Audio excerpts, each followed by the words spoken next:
Welcome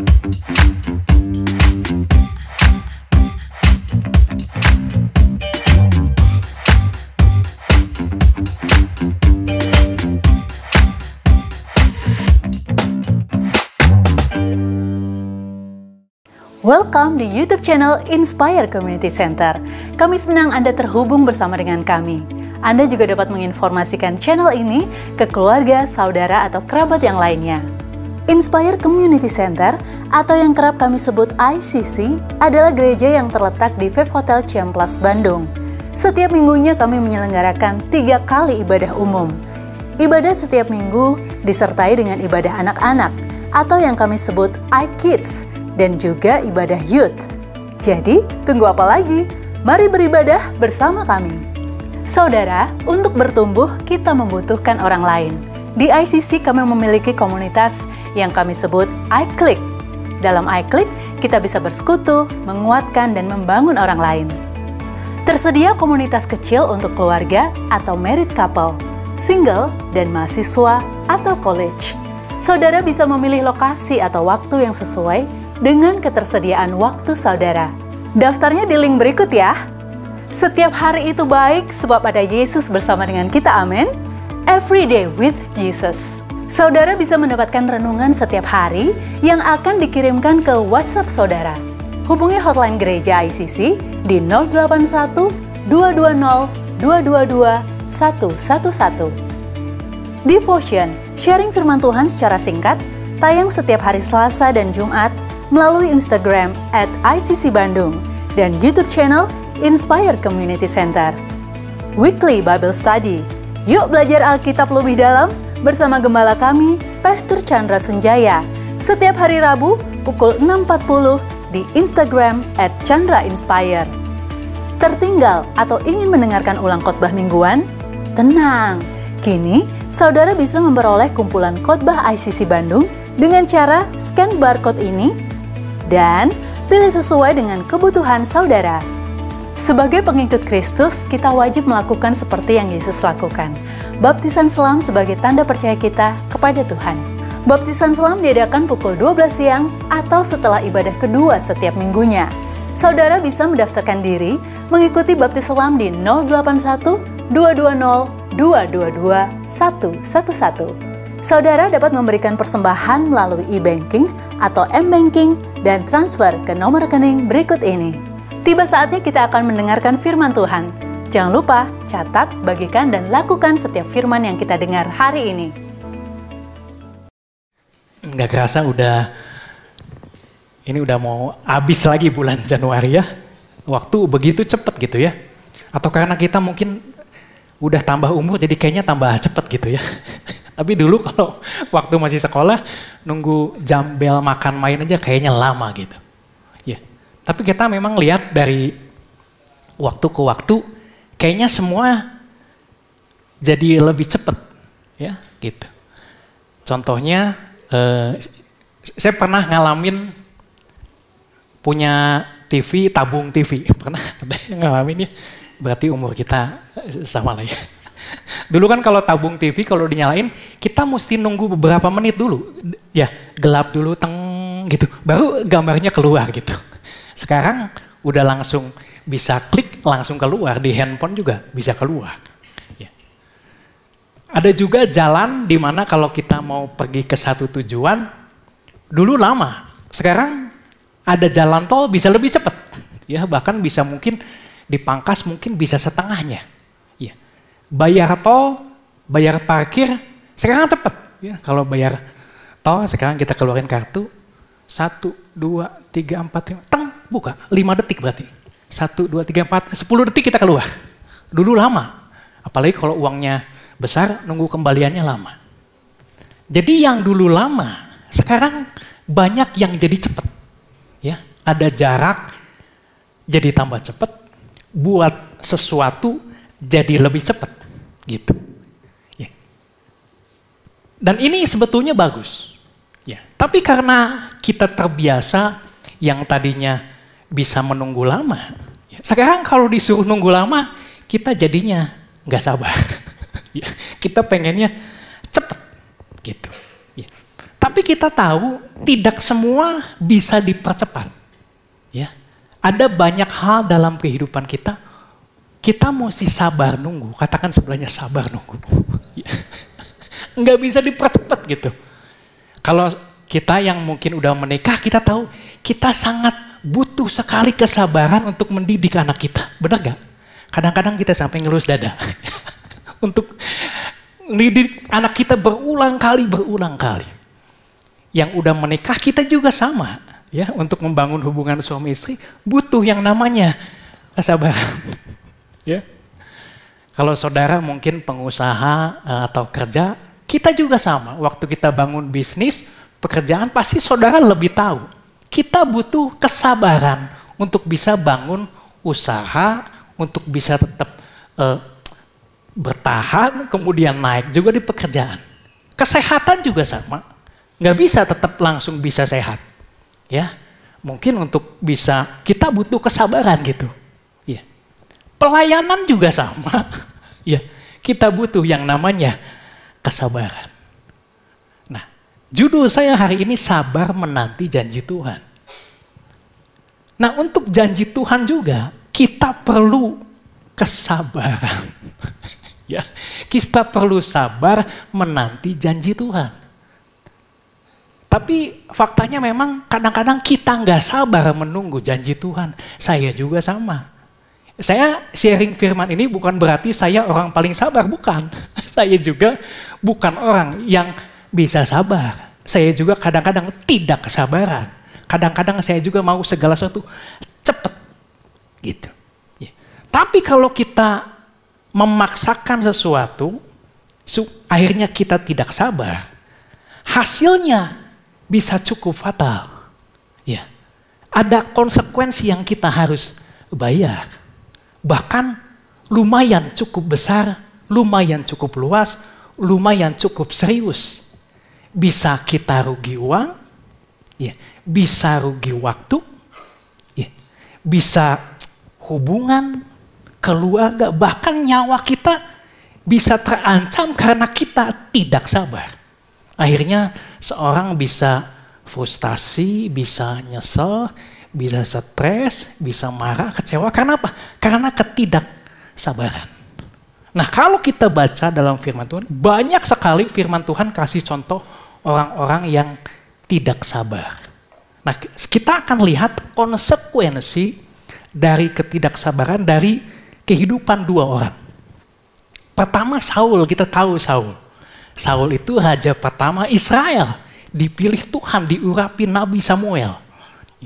Kemudian satu ketika bangsa Israel sedang dalam kesusahan besar, diserang bangsa Filistin. Kemudian Samuel bilang sama Saul, nanti kamu pergi ke Gilgal, tunggu saya 7 hari. Saya akan datang, nanti kita akan mempersembahkan korban keselamatan, korban bakaran. Kita tahu apa yang terjadi kan? Pada hari ke-7, ya, itu hari ke-7 belum habis.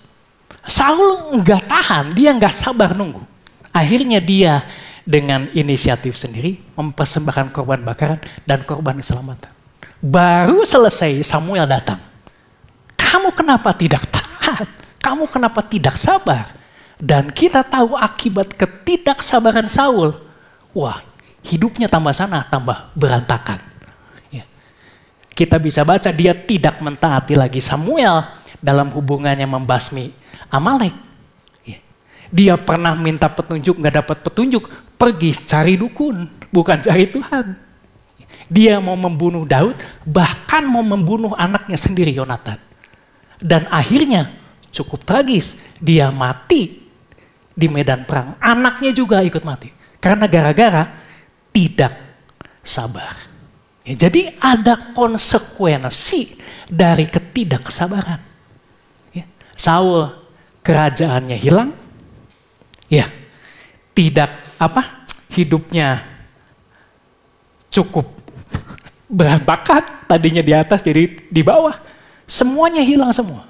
Karena akibat apa? Akibat ketidaksabaran. Jadi selalu ada konsekuensi kalau kita mendahului Tuhan, lebih maju daripada jadwalnya Tuhan. Karena Tuhan pasti selalu tahu waktu yang terbaik untuk kita. Nah, kita harus belajar taat, belajar sabar, belajar percaya saat menanti janji Tuhan. Dan kita nggak perlu takut kehilangan apa yang memang Tuhan sudah sediakan, siapkan bagi kita. Yang percaya katakan amin. Jadi nggak usah takut gitu. Ya. Karena kalau misalnya di toko lagi ada musim sale diskon, karena kadang-kadang suka ada batas waktunya kan, ini terakhir, kalau enggak kita kehilangan. Nah Tuhan enggak seperti gitu, ya, gitu. Enggak usah takut kehilangan. Ya.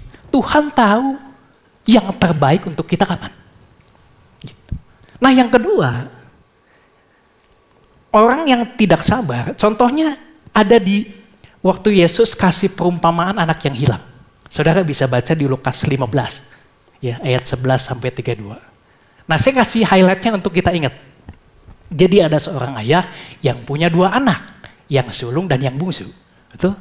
Satu ketika yang bungsu bilang, "Pak, saya mau minta harta warisan saya." Sekarang, tidak mau tunggu. Akhirnya kita tahu, dimulai dari ketidaksabaran, anak ini hidupnya hancur berantakan. Ya. Gitu. Dia akibatnya apa? Dia kehilangan keluarganya, dia membawa kesedihan pada keluarganya. Jadi ketidaksabaran bisa menyakiti orang yang kita kasih. Ya. Dia hidup dalam penyesalan, semuanya hilang. Frustasi, terpuruk, dan dia merasa tidak layak. Saudara, masalah anak bungsu ini bukan karena dia ingin harta warisannya, bukan. Tapi masalahnya, saya ingin sekarang. Dia nggak bisa tunggu. Dia nggak bisa sabar. Tuhan punya sesuatu yang baik untuk kita. Yang percaya katakan amin. Tapi kita nggak bisa paksa dengan jadwalnya kita. Tuhan punya jadwalnya sendiri. Tuhan tahu yang terbaik. Ya. Kalau Tuhan itu maha tahu, setuju nggak Tuhan maha tahu? Jadi Tuhan tahu kita.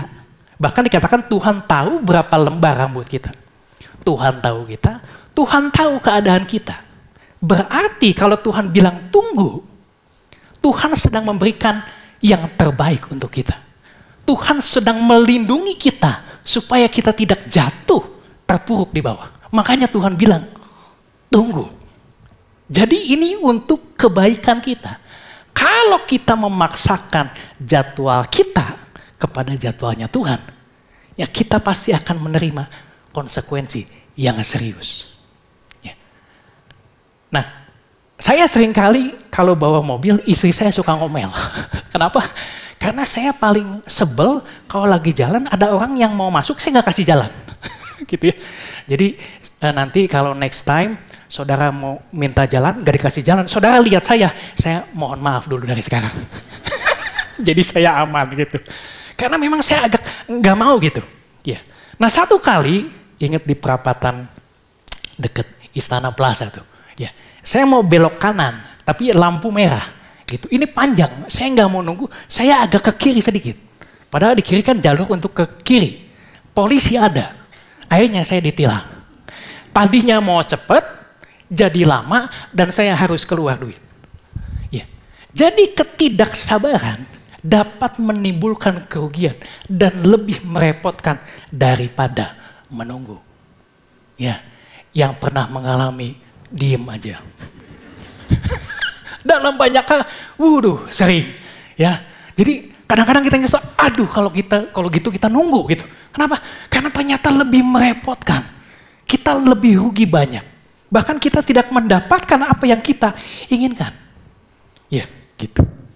Nah itu tadi 2 contoh orang yang tidak sabar. Nah firman Tuhan juga banyak contoh orang yang sabar. Ya.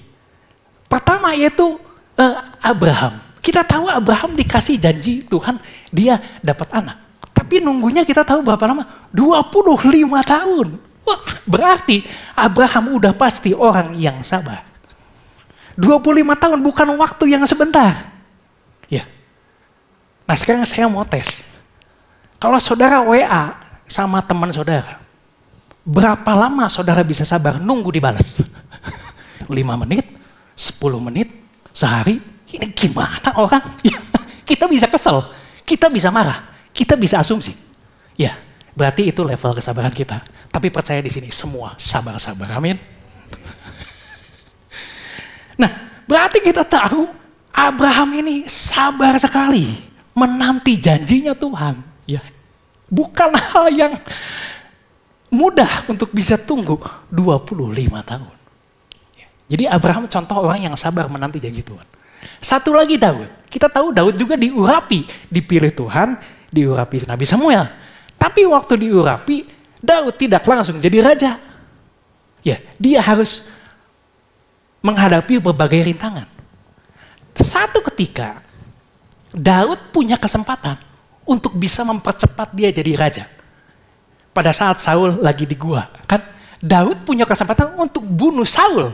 Karena memang Saul jahat mau bunuh dia kan. Kalau Daud bunuh Saul, saat itu dia cepat jadi raja. Bisa mempercepat. Tapi Daud tidak. Dia sabar menunggu waktunya Tuhan. Sekarang pertanyaannya, mengapa Abraham sama Daud bisa sabar nunggu? Kenapa? Karena dia percaya perkataan Tuhan. Kenapa anak yang bungsu ini dan Saul tidak sabar?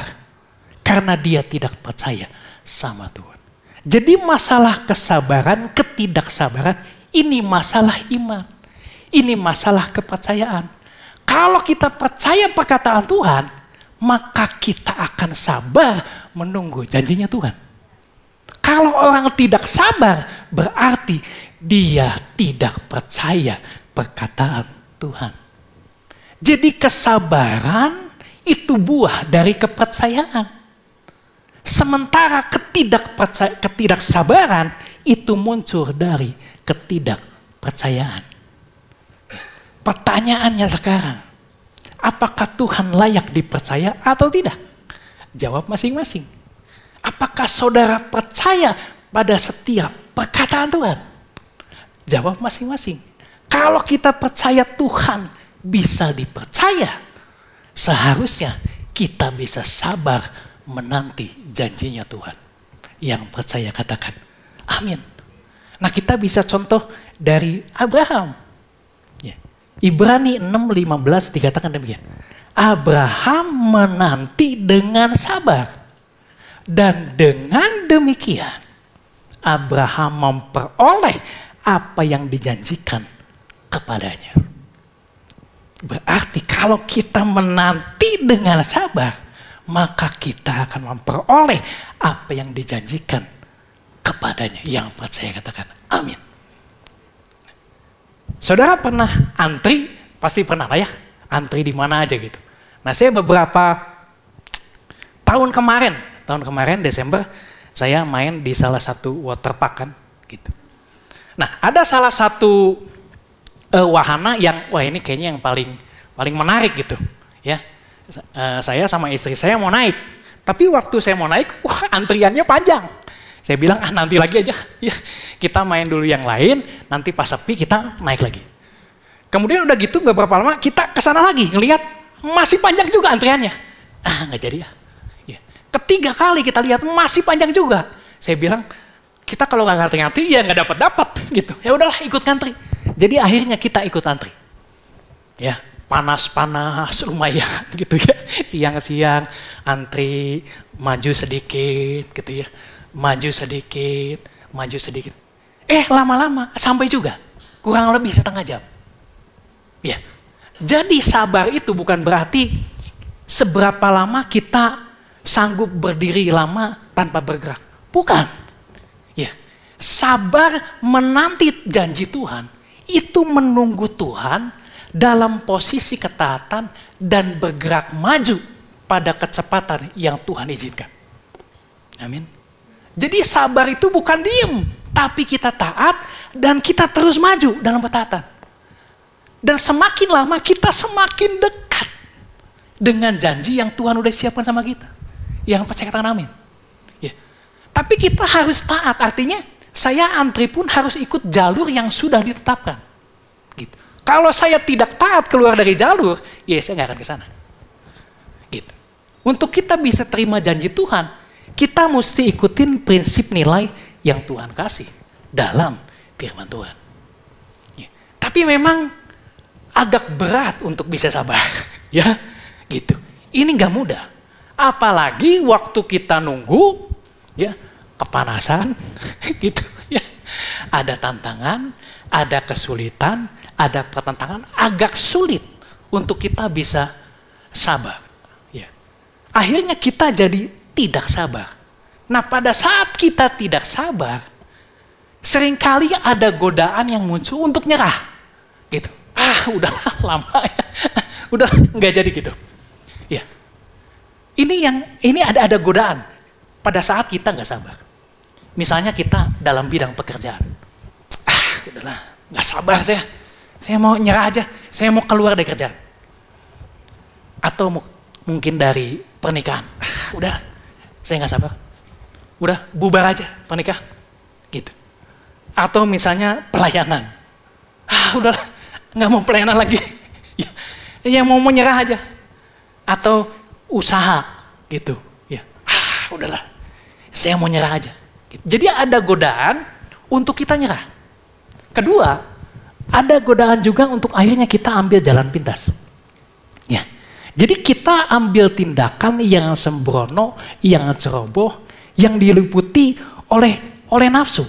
Dan kita tahu akhirnya konsekuensinya cukup berat. Ya. Nah, berarti kita punya tantangan.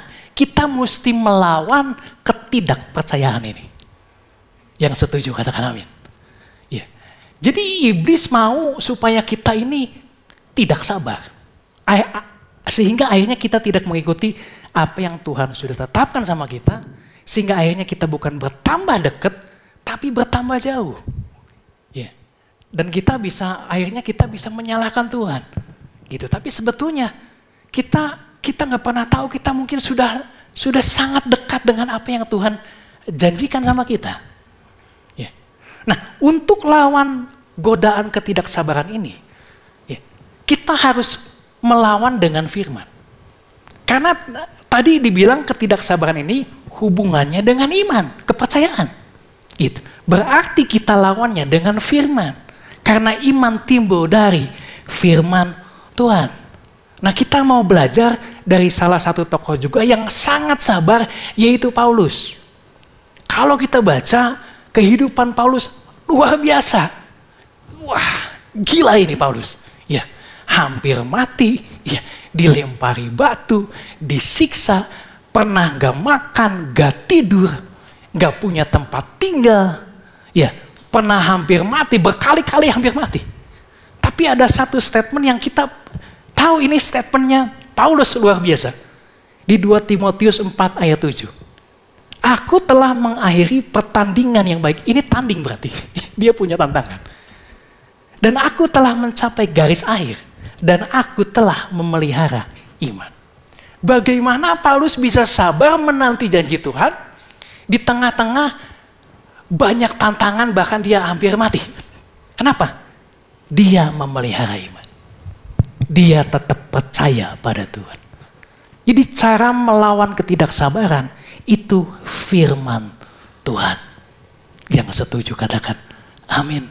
Bahkan Paulus mengatakan sendiri di Efesus bahwa kita punya senjata, yaitu pedang roh, yaitu firman Tuhan. Ini Paulus juga yang nulis.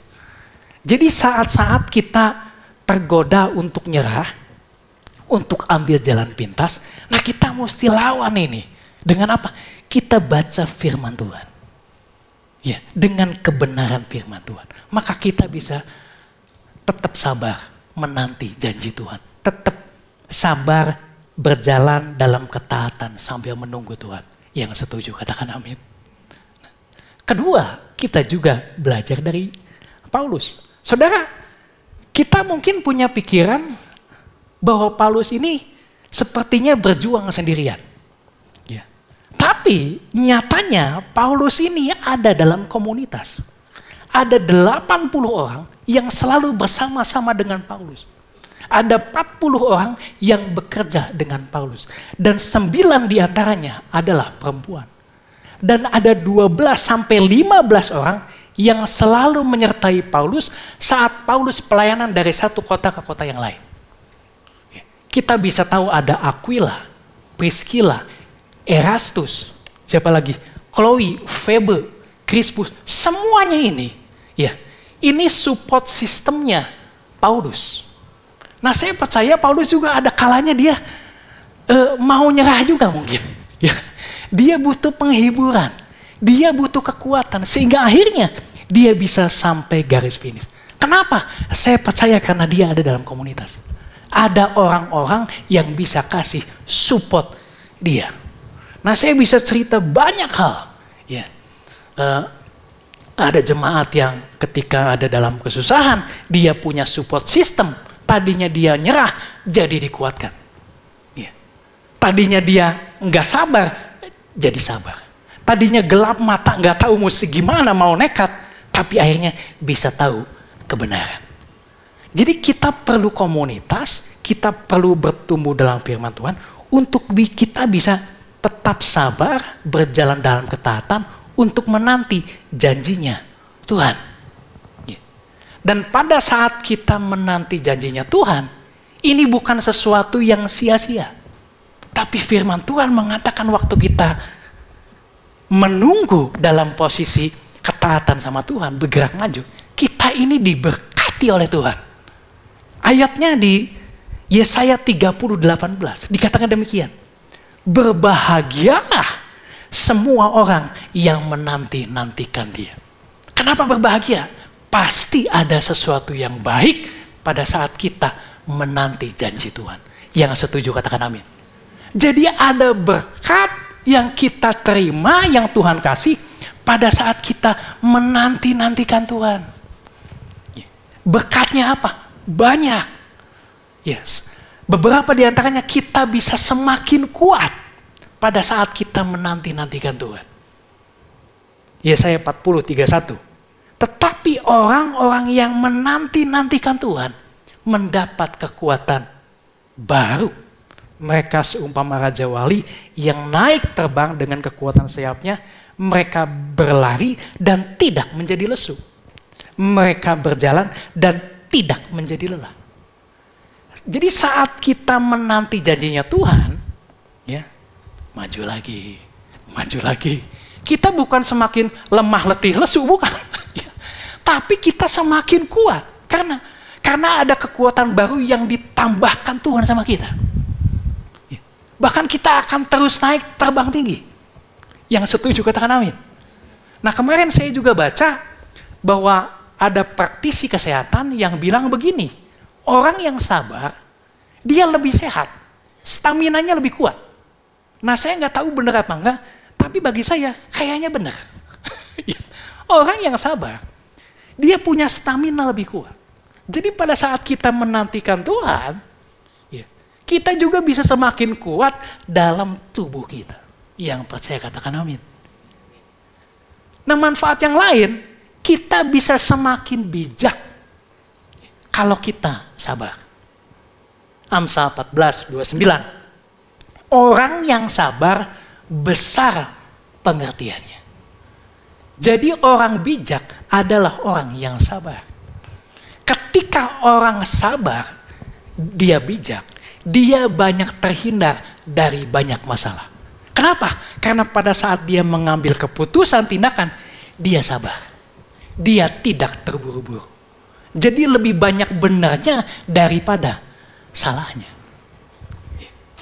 Ketiga, orang yang sabar itu semakin berbuah banyak. Bukan semakin sedikit. Ingat perumpamaan tentang benih, Lukas 8:15.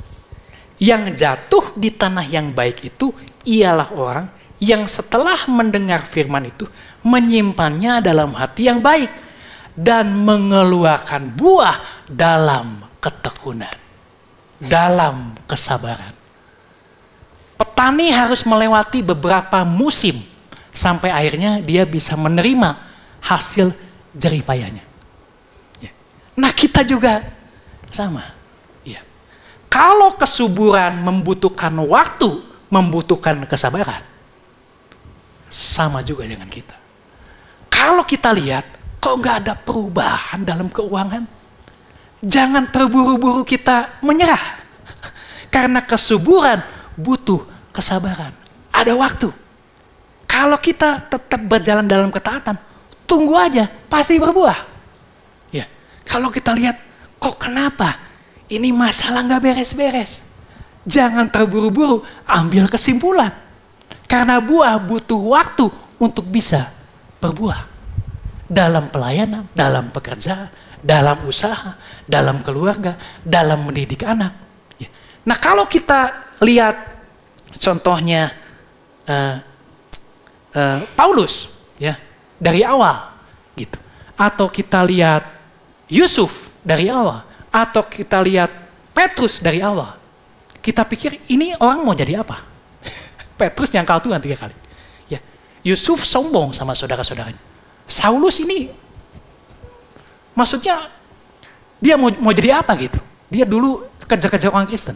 Ya. Tapi ketika dia bertemu dengan Tuhan, pada akhirnya mereka berbuah. Jadi jangan cepat-cepat menilai orang juga. Jangan cepat-cepat menilai diri kita sendiri. Karena buah butuh waktu dan kesabaran. Yang percaya katakan, amin. Itu. Nah, jadi Tuhan mau kita sabar. Ya, dalam segala sesuatu, dalam menanti janjinya Tuhan.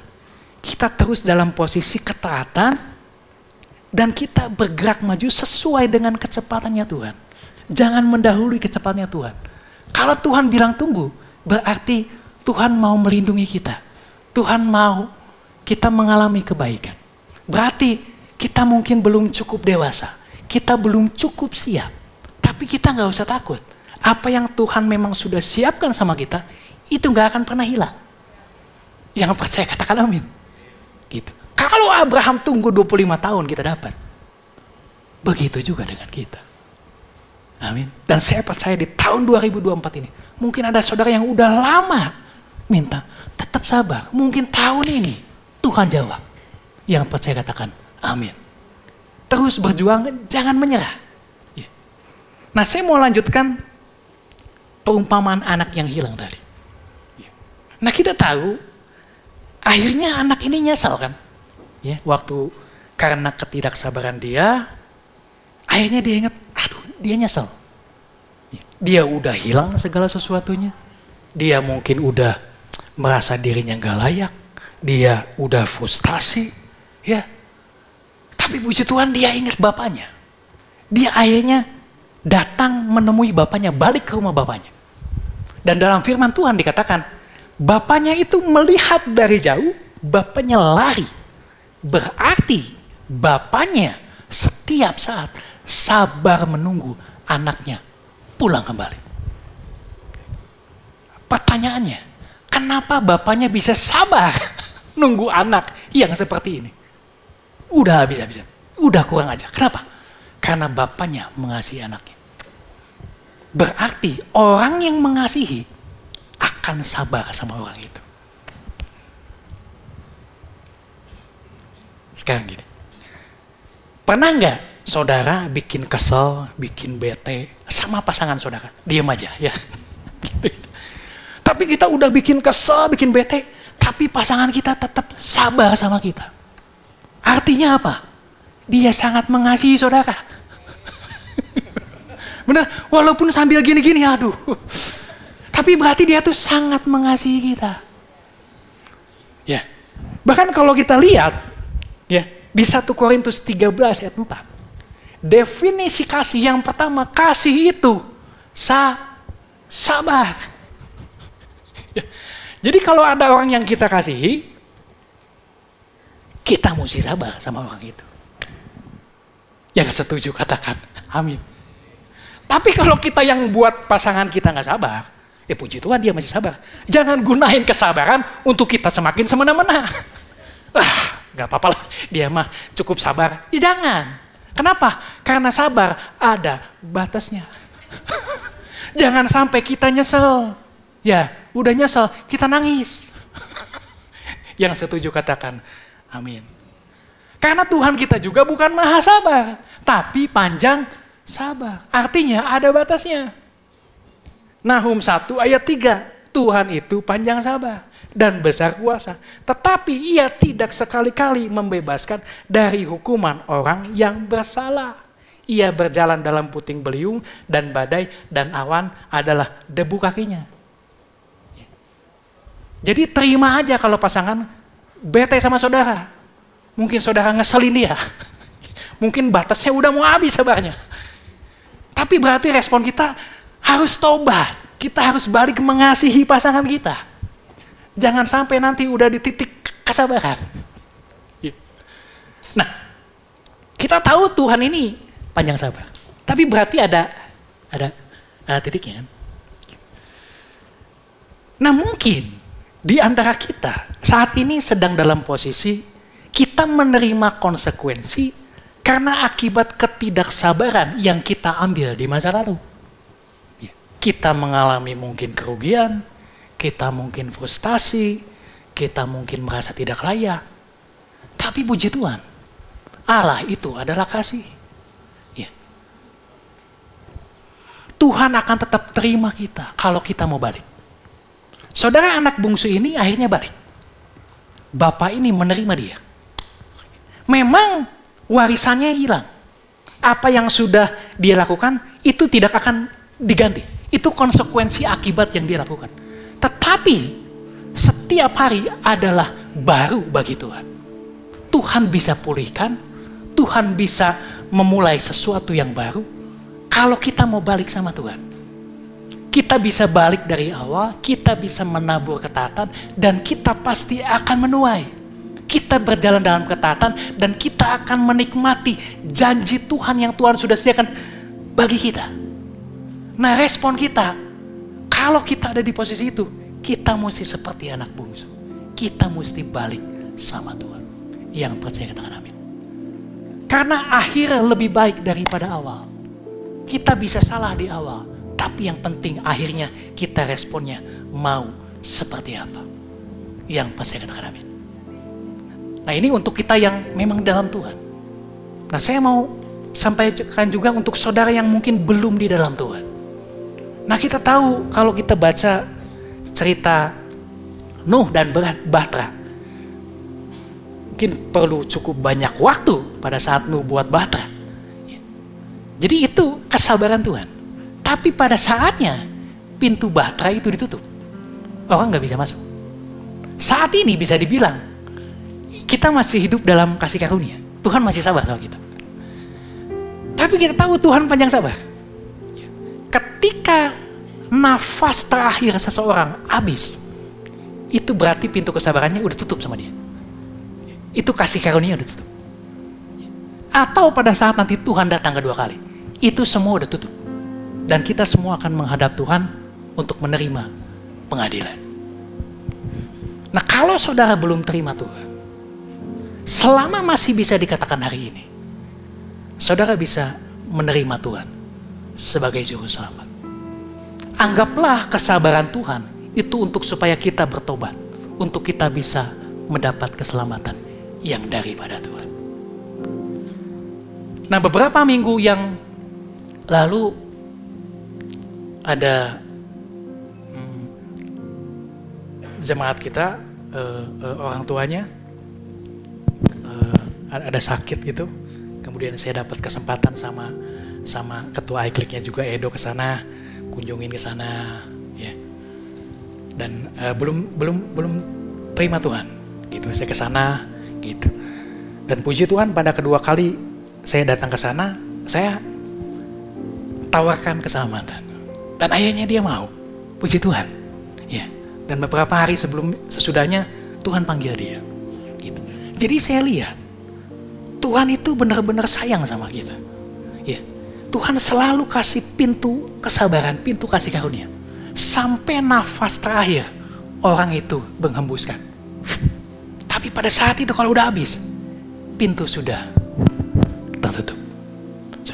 Nah kalau saudara saat ini belum terima Tuhan, selama masih bisa dikatakan hari ini, saya mau menawarkan keselamatan sama saudara. Amin. Ya. Yuk mari kita bangkit berdiri. Saudara, iPress bisa naik ke atas. Ya. Tapi biarlah keputusan ini untuk terima Tuhan, keputusan saudara sendiri. Nggak ada paksaan, nggak ada pengaruh kiri kanan, karena ini keputusan hidup saudara sendiri. Ya. Dan bagi saudara yang mungkin sekarang dalam posisi kita sedang menerima konsekuensi dari ketidaksabaran yang dulu, ini mungkin saatnya saudara mau ambil komitmen balik lagi sama Tuhan. Sama seperti anak bungsu ini. Dan Tuhan akan menerima saudara, mengasihi saudara, memulihkan saudara.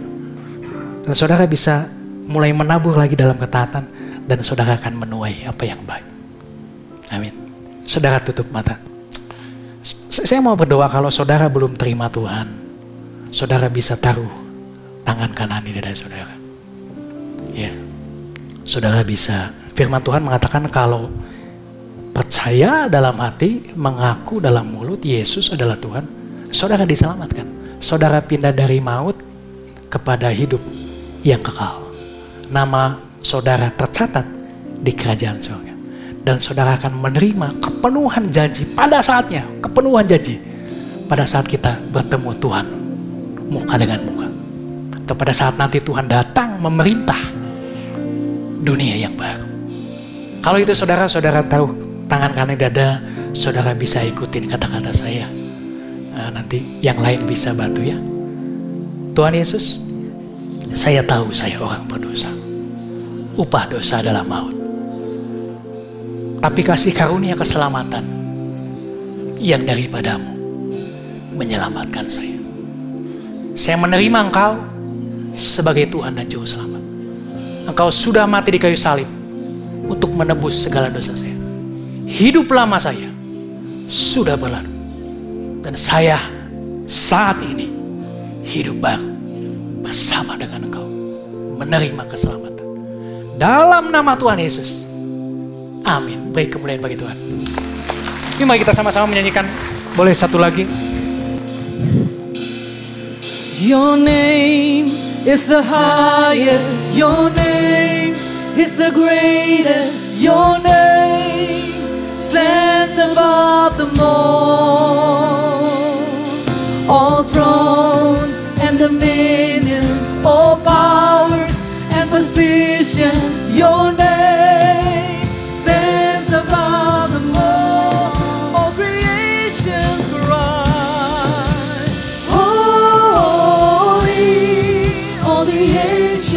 Rise, holy, you are lifted high, holy,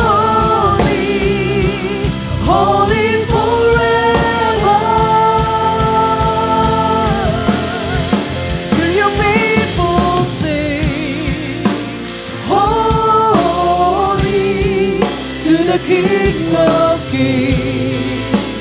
Holy, you will always be. Holy, holy forever. Holy angels cry. Holy, all creations cry. Holy, you are lifted high, holy, holy forever. Hear your people sing, Lord. Hear people sing, holy, to the King of Kings. Holy, you will always be.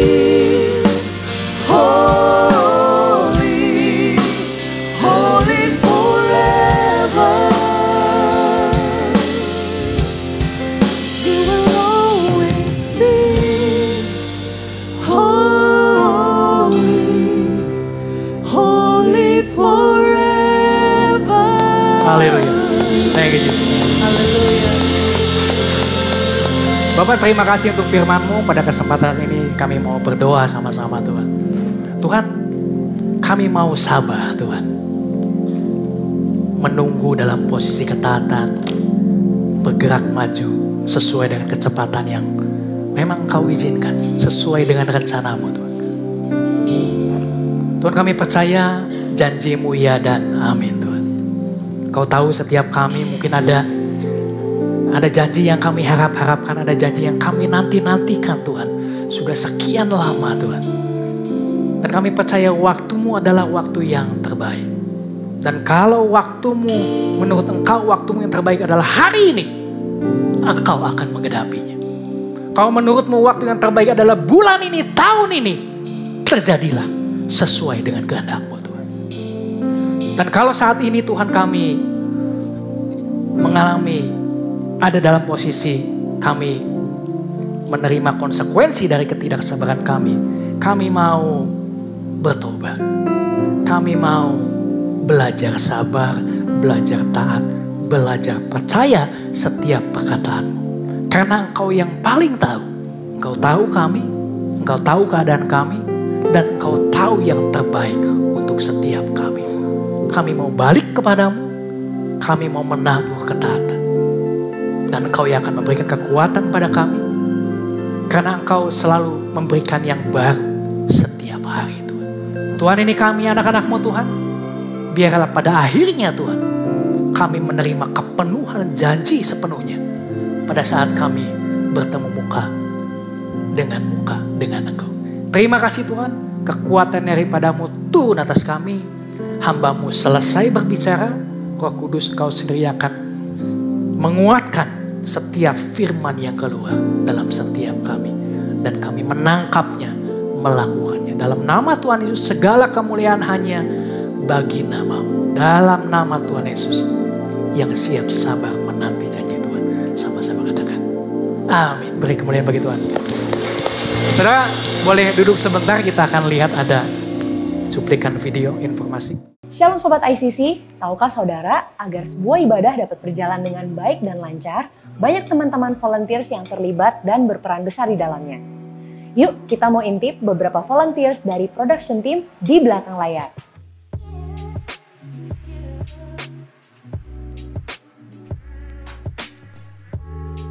Roma 12 ayat 11, janganlah hendaknya kerajinanmu kendor, biarlah rohmu menyala-nyala dan layanilah Tuhan.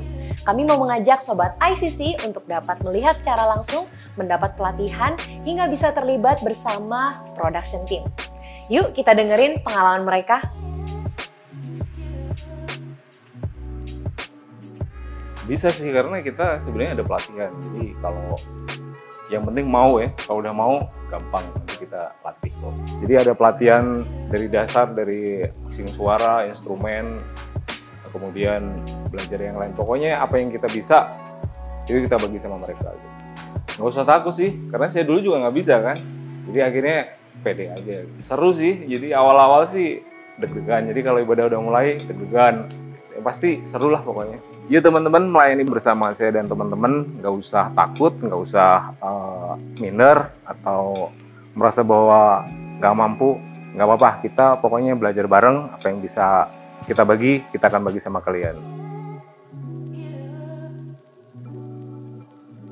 Malah Mulmed itu sama sekali nggak pernah sentuh sih, jadi pengen nyoba di situ. Selama 1 tahun ini aku ngerasainnya asik sih, happy. Karena leadernya ngajarinnya sabar gitu. Menurutku enggak sih, karena aku juga nggak begitu jago komputer, nggak tahu sama sekali gitu. Agak-agak gaptek gitu juga bahkan. Kalau aku bisa, orang lain juga pasti bisa. Hai buat teman-teman semua. Sebenarnya awalnya juga agak kaget ya, kayak wah cewek sendiri gitu. Tapi ternyata ada juga cewek yang lain kok gitu. Memang kebanyakan cowok, karena itu kan lebih teknisi. Tapi justru buat aku itu challenging gitu. Karena hal yang aku nggak bisa sama sekali. Tapi bisa kok, yang penting mau sih. Dan ini kan pelayanan gitu. Kita pasti kasih yang terbaik buat Tuhan. Kita pasti tetap terus belajar karena motivasi kita kan buat Tuhan gitu, untuk melayani Tuhan. Dan Tuhan pasti akan tolong juga. Tuhan pasti akan kasih hikmat. Jadi aman aja, pasti bisa kok. Nggak yang sesusah itu. Nah, tadi udah denger kan cerita dari teman-teman volunteers?